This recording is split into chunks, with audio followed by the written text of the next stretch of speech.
നമസ്കാരം,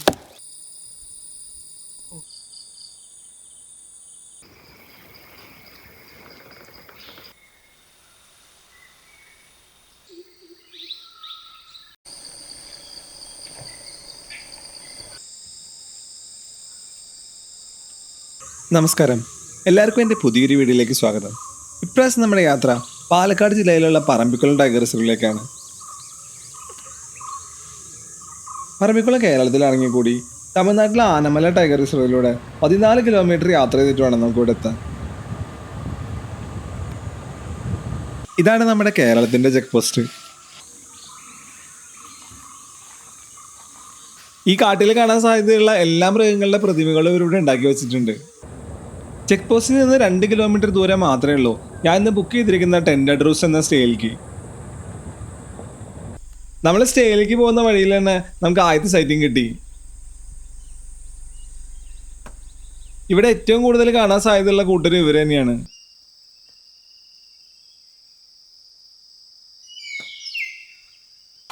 ഇതാണ് ഞാനിന്ന് താമസിക്കാൻ പോകുന്ന ടെൻറ്റ്. മൊത്തം 2 പേർക്ക് ഇവിടെ താമസിക്കാൻ പറ്റും. ഒരു ടേബിൾ ഫാനും പിന്നെ ഒരു ചാർജിങ് എക്സ്റ്റൻഷനും ഉണ്ട്. അതാണ് ഇവിടുത്തെ ആകെ കൂടിയുള്ള ലക്ഷറി. ഇവിടുത്തെ ഏറ്റവും ചെലവ് കുറഞ്ഞ സ്റ്റേ പ്രോഗ്രാമാണ് കേട്ടോ ഇത്. നമ്മുടെ ഈ സ്റ്റേ ഉള്ളത് ഇവിടുത്തെ ടിക്കറ്റ് കൗണ്ടറിന് അടുത്തായിട്ട് തന്നെയാണ്. ടൂറിസത്തിനായിട്ട് ഒരുപാട് ഓപ്ഷനുകൾ പറമ്പിക്കുളത്തുണ്ട്. കുറേ സ്റ്റേ പ്രോഗ്രാമുകളും ട്രക്കിംഗ് പ്രോഗ്രാമുകളും സഫാരിയും എല്ലാം ഇവിടെയുണ്ട്. ഇവിടുത്തെ സ്റ്റേയിൽ ഒരു പ്രധാന പ്രശ്നക്കാരാണ് ഇവർ. ഒന്ന് കണ്ണു തെറ്റിയിട്ടുണ്ടെങ്കിൽ ടെൻറ്റിൻ്റെ ഉള്ളിൽ നിന്ന് എല്ലാ സാധനങ്ങളും അടിച്ചു മാറി കൊണ്ടുപോകും.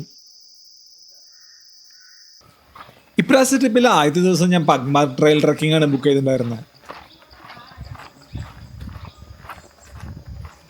ഇവിടുത്തെ ഏറ്റവും ദൈർഘ്യം കൂടിയ ട്രക്കിംഗ് പ്രോഗ്രാമാണ് ഇത്. ഏകദേശം 15 കിലോമീറ്ററോളം നമുക്ക് നടക്കാനുണ്ട്. ഇങ്ങനത്തെ കൂട് നിങ്ങൾ എവിടെയെങ്കിലും കണ്ടിട്ടുണ്ടോ? ഇത് നമ്മുടെ പൊന്മാൻ അഥവാ മീൻ കൊത്തിച്ചാത്തൻ്റെ കൂടാണ്.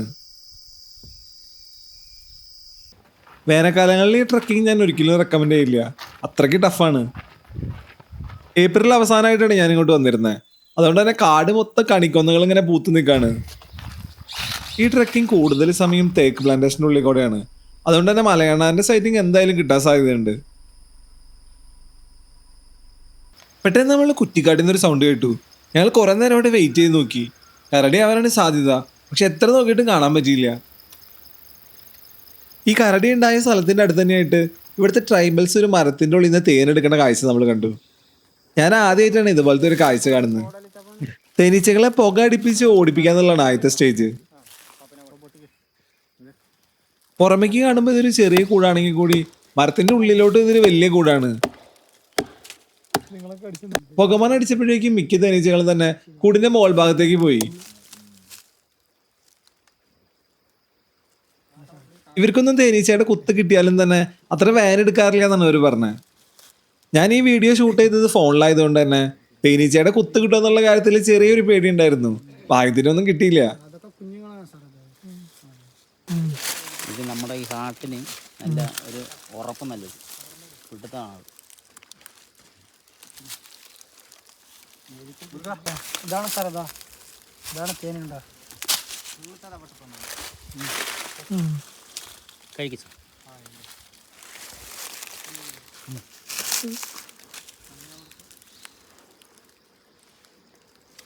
നല്ല ഒറിജിനൽ തേനാണിത്.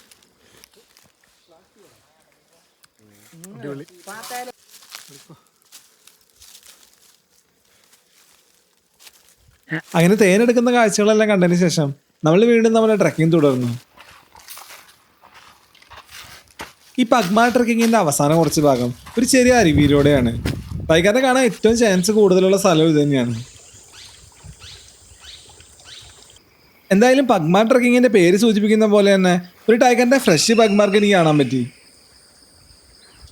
ഈ അരുവിയുടെ തീരത്തായിട്ട് ഒരു മ്ലാവ് വിശ്രമിക്കുന്നുണ്ടായിരുന്നു. നമ്മുടെ സൗണ്ട് കേട്ടപ്പോൾ തോന്നുന്നു അത് ഓടിപ്പോയി. ട്രക്കിങ്ങിന് ശേഷം ഇവിടുത്തെ കന്നിമരത്തേക്കിൻ്റെ അവിടേക്ക് ചെറിയൊരു സഫാരി നടത്താമെന്ന് വിചാരിച്ചു. സ്വന്തം വണ്ടിയിലല്ലേ നമുക്ക് ഇങ്ങോട്ട് വരാൻ പറ്റും. ട്രക്കിങ്ങിന് ശേഷം നമ്മൾ സ്റ്റേയുടെ അടുത്തുള്ള ഒരു റെസ്റ്റോറൻറ്റിൽ നിന്ന് ഫുഡെല്ലാം കഴിച്ചിരുന്നു. ഏകദേശം 500 വർഷം പഴക്കമുള്ള ഒരു തേക്കാണിത്. കേരളത്തിലെ തന്നെ ഏറ്റവും പ്രായം കൂടിയ തേക്ക്. ഇവിടെ വന്ന ഈ ഒരു കാഴ്ച ഒരിക്കലും മിസ് ചെയ്യാൻ പാടില്ല.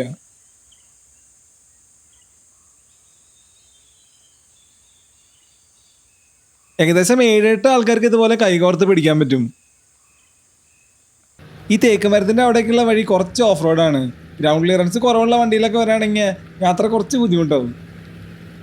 ഈ വഴിയിൽ വരുമ്പോൾ നമുക്ക് മിക്കപ്പോഴും കാട്ടുപോത്തുകളെ കാണാൻ പറ്റാറുണ്ട്. സ്വന്തം വണ്ടിയിൽ തന്നെ ഫോറസ്റ്റ് സഫാരി നടത്താൻ പറ്റണ ഇന്ത്യയിലെ ഒരേ ഒരു ടൈഗർ റിസർവ് ആണെന്ന് തോന്നുന്നു പറമ്പിക്കുളം.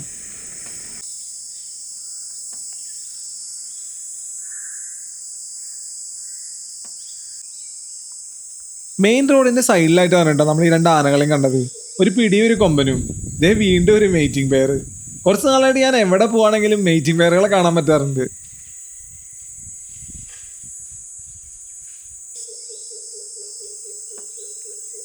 കഴിഞ്ഞ തവണ കമ്പനി പോയ സമയത്ത് ഒരു കൊമ്പനും പിടിയും തമ്മിലുള്ള പ്രണയരംഗമൊക്കെ എനിക്ക് ചിത്രീകരിക്കാൻ സാധിച്ചിരുന്നു. എന്നാൽ ഇപ്രാവശ്യം കുറച്ച് വ്യത്യസ്തത ഉണ്ടായിരുന്നു കേട്ടോ. കൊമ്പനാനെ പോകുന്ന അതേ റൂട്ട് തന്നെ ഫോളോ ചെയ്ത് പോകുന്ന പിടിയാനെയാണ് കേട്ടോ നമ്മളിവിടെ കണ്ടത്. ഈ വിഷ്വൽസ് ഒക്കെ ഞാൻ ഷൂട്ട് ചെയ്തത് 50mm ലെൻസിലാണ്. ഈ ആന നമ്മുടെ അത്രയും അടുത്തായിരുന്നു.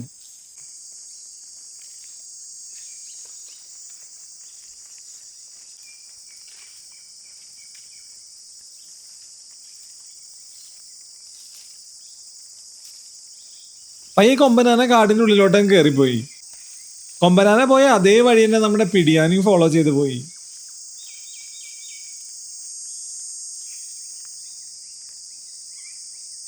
പെട്ടെന്ന് ആ പിടിയാന അവിടെ കുറച്ചു നേരം നിന്നു.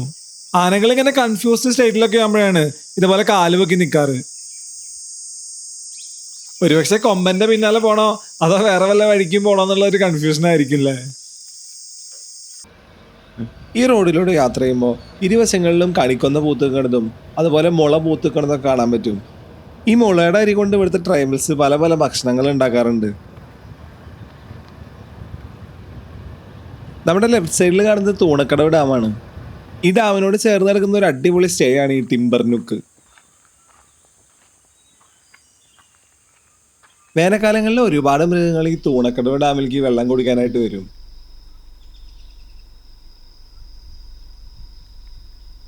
കാട്ടിലുള്ള ഈ കുരങ്ങന്മാരും പിന്നെ നമ്മൾ നേരത്തെ സ്റ്റേഡ് അവിടെ വെച്ച് കണ്ട കുരങ്ങന്മാരും തമ്മിൽ നല്ല വ്യത്യാസമുണ്ട്.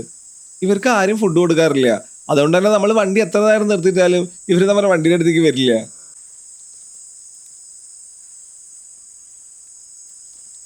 തമിഴ്നാടിന്റെ സ്റ്റേറ്റ് ബേഡാണ് കേട്ടോ ഇത്. ഒരുപാട് മരത്തക്കപ്രാവുകളെ നമുക്ക് ഈ യാത്രയിൽ കാണാൻ സാധിച്ചിരുന്നു. ഇവിടെ പ്രോപ്പറായിട്ട് ഒരു ഫോറസ്റ്റിന്റെ വൈബ് കിട്ടണമെന്നുണ്ടെങ്കിൽ കന്നിമരത്തേക്കിലോട്ട് പോകുന്ന റൂട്ടിൽ തന്നെ പോകണം കേട്ടോ. എനിക്ക് ഈ പറമ്പിക്കുളത്തെ ഏറ്റവും ഇഷ്ടപ്പെട്ട റൂട്ടും ഇത് തന്നെയാണ്. ഇവിടുത്തെ ഒരു വയലിൽ ഒരു കൂട്ടം പ്ലാവുകളും കാട്ടുപോത്തുകളും ഒക്കെ നിൽക്കുന്നുണ്ടായിരുന്നു. ഇപ്പൊ സമയം വൈകിട്ട് ഒരു 5:30 കാണും. നമ്മളിവിടെ സ്റ്റേ പ്രോഗ്രാം ബുക്ക് ചെയ്യാതെ സഫാരി നടത്തുകയാണെങ്കിൽ ഈ സമയങ്ങളിലൊന്നും ഇവിടെ സഫാരി അലൗഡ് അല്ല.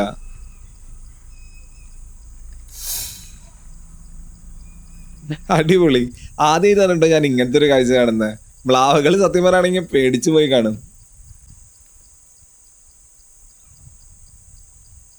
തിരിച്ച് സ്റ്റേയിലോട്ട് 6:30 മുമ്പ് പ്രവേശിക്കണം. അതാണ് ഇവിടുത്തെ റൂള്. കുറച്ച് മുമ്പ് നമ്മളൊരു കരടീനെ കണ്ടിരുന്നു. പക്ഷെ ഇരുട്ടായ കാരണം ക്യാമറയിൽ പകർത്താൻ പറ്റിയില്ല. രാത്രി ഇവിടെ ഇഷ്ടംപോലെ കാട്ടുമൊയിലുകളെ നമുക്ക് കാണാൻ പറ്റും. അങ്ങനെ രാത്രി 6:00 കൂടി നമ്മൾ ഈ ടെൻഡർ റോസ്റ്റ് സ്റ്റേയിലെത്തി. ഇതാണ് ഇവിടുത്തെ ആംബിയൻസ്. പെട്ടെന്ന് മുകളിലൂടെ എന്തോ പറക്കുന്ന പോലെ കണ്ടിട്ട് ടോർച്ചടിച്ച് നോക്കിയതാ. ദേ ഇവനായിരുന്നു. ഞാൻ ആദ്യമായിട്ടാണ് ഈ പറക്കുന്ന എണ്ണാൻ അഥവാ പാറാനെ കാണുന്നത്. ഇവരുടെ ശരീരത്തിന്റെ ഇരുവശങ്ങളിലായിട്ട് ഒരു ചിറക് പോലത്തെ ഒരു സംഭവം ഉണ്ട്. അത് വെച്ചാണ് ഇവർ പറക്കുന്നത്. ഇവരെ കാണാൻ ഏകദേശം നമ്മുടെ മലയണ്ണാന്മാരെ പോലെ തന്നെ ഇരിക്കും. മലയണ്ണാന്മാരെ കഴിക്കണ പോലെ തന്നെ പഴങ്ങളും ചില്ലകളും ഇലകളും ഒക്കെ ഇവർ കഴിക്കാറുണ്ട്. രാത്രി ആയപ്പോഴേക്കും ഒരുപാട് മാനുകൾ നമ്മുടെ സ്റ്റേയുടെ അടുത്തേക്ക് വന്നു തുടങ്ങി.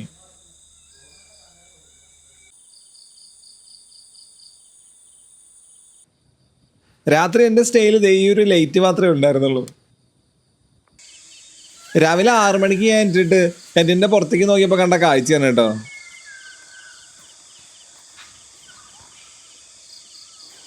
ഇന്നലെ രാത്രി കാട്ടുപോലെ നമ്മുടെ ടെന്റിന്റെ തൊട്ടടുത്ത് വരെ വന്നിരുന്നു. രാവിലെ 7 മണിയോട് കൂടി നമ്മളെന്തായാലും കന്നിമരത്തേക്കിന്റെ അവിടം വരെ ഒരു സഫാരി പോകാമെന്ന് വിചാരിച്ചു. ഈ നിലത്ത് വീണ് കിടക്കണ മുളയുടെ അരി കഴിക്കാനായിട്ട് ഒരുപാട് മയിലുകളോട് ഉണ്ടായിരുന്നു.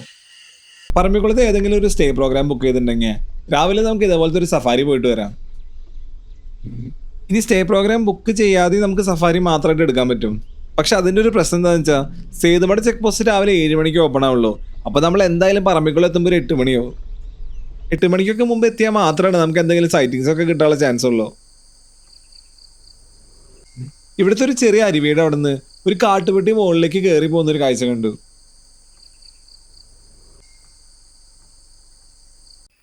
കുറച്ച് ദൂരമായിട്ട് ഒരു ആനക്കുട്ടി ഒരു അമ്മയും നിൽക്കുന്നുണ്ടായിരുന്നു. ഇവിടെ വന്നിട്ടുണ്ടെങ്കിൽ എന്തായാലും ആനകളുടെ സെറ്റിങ്സ് ഉറപ്പാണ് കേട്ടോ.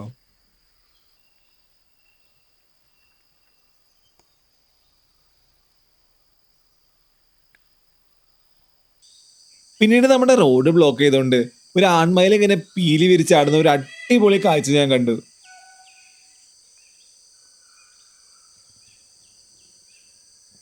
ഇതേപോലത്തെ മയിലിന്റെ ഒരു നല്ല ഫ്രെയിം കിട്ടണമെന്ന് കുറെ നാളായുള്ള എൻ്റെ ഒരു ആഗ്രഹമായിരുന്നു.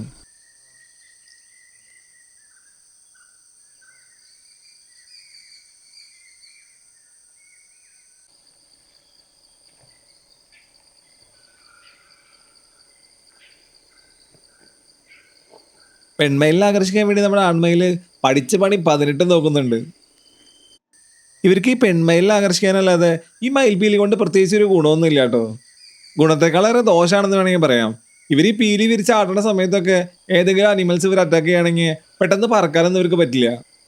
ആൺമയിലിനെ പോലെ തന്നെ നമ്മളവിടെ കുറച്ചു നേരം വെയിറ്റ് ചെയ്ത് നോക്കി, പക്ഷെ പ്രത്യേകിച്ച് ഒന്നും തന്നെ നടന്നില്ല. രാവിലത്തെ ഇവിടുത്തെ എല്ലാ ഫ്രെയിമുകളും കാണാൻ ഒരു പ്രത്യേക ഭംഗിയാണ്.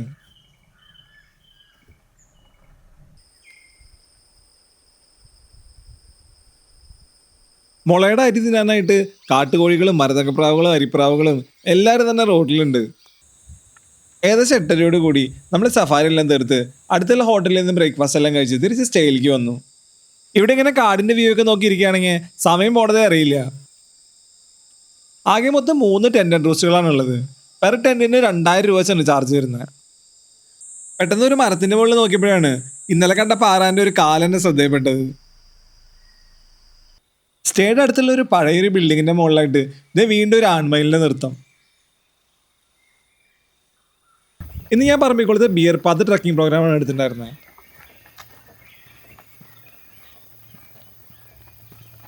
ട്രക്കിങ്ങിലെ ആദ്യത്തെ കണി തന്നെ കണിക്കൊന്ന് നിന്നുകൊണ്ടിരിക്കുന്ന ഒരു കരിങ്കുരങ്ങിന്റെ ആയിരുന്നു. പിന്നീട് നമ്മുടെ ട്രക്കിംഗ് പാത്തിന്റെ കുറച്ച് അടുത്തായിട്ട് ഒരു കൂട്ടം കാട്ടുപോത്തുകളെ കണ്ടു.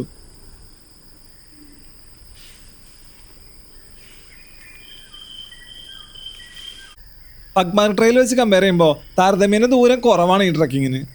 അതുകൊണ്ട് തന്നെ ഞാൻ എല്ലാവർക്കും ഈ ട്രക്കിംഗ് കണ്ട റെക്കമെൻഡ് ചെയ്യുള്ളൂ. ദേ ഒരു മരപ്പൊത്തിൽ വിശ്രമിച്ചുകൊണ്ടിരിക്കുന്ന ഉടുമ്പ് കണ്ടിട്ട് ചെറുതാന്ന് തോന്നുന്നു. മിക്കതും ഇതിൻ്റെ കൂടെ ആയിരിക്കണം. ഈ ട്രക്കിങ്ങിന് വേറെയും കുറച്ച് ആൾക്കാരുണ്ടായിരുന്നു കേട്ടോ.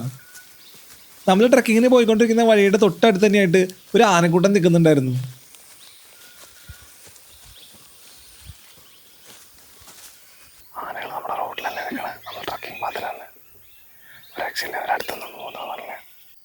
ഒരു കുട്ടിയാനേനെ അമ്മേനെ നമുക്ക് കാണാൻ പറ്റി.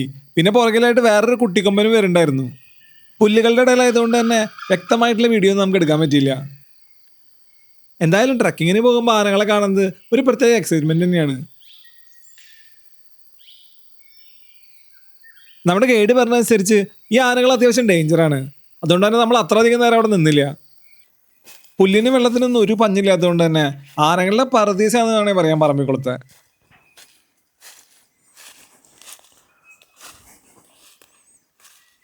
ഒടിഞ്ഞു വീണ ഒരു മുളയുടെ മുകളിലായിട്ട് ഒരു മീൻകൂമ്പ് ഇരിക്കുന്ന ഒരു കാഴ്ച കണ്ടു.